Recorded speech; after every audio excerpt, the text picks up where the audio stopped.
மாண்புமிகு தமிழ்நாடு முதலமைச்சர் கழக தலைவர் அவர்களின் ஆணைக்கிணங்க முத்தமிழறிஞர் செம்மொழி கவலர் தலைவர் கலைஞர் நூற்றாண்டு மற்றும் கழகத்தின் பவள விழா ஆண்டை முன்னிட்டு புதிய கழக உறுப்பினர் படிவத்தை பூர்த்தி செய்து தலைமைக்கு கொடுத்தவர்களுக்கு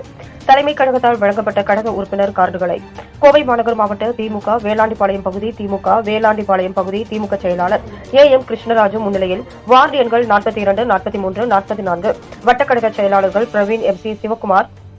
பொன்ராஜ் ஆகியோரிடம் கோவை மாநகர் மாவட்ட திமுக செயலாளரும் முன்னாள் சட்டமன்ற உறுப்பினருமான கார்த்திக் அவர்கள் வழங்கினார். இந்நிகழ்வில் சாய்பாபா காலனி பகுதி செயலாளர் KM ரவி, பகுதி அவைத் தலைவர் மைதிலி நட்ராஜ், புவனேஸ்வரி, சுந்தர்ராஜன், கிட்டு என்கிற ராமகிருஷ்ணன், ராஜேந்திரன், பகுதி கழக வட்டக்கழக நிர்வாகிகள், கழக தொண்டர்கள், கழக செயல் வீரர்கள், BLA2 பூத் கமிட்டி உறுப்பினர்கள் கலந்து கொண்டனர்.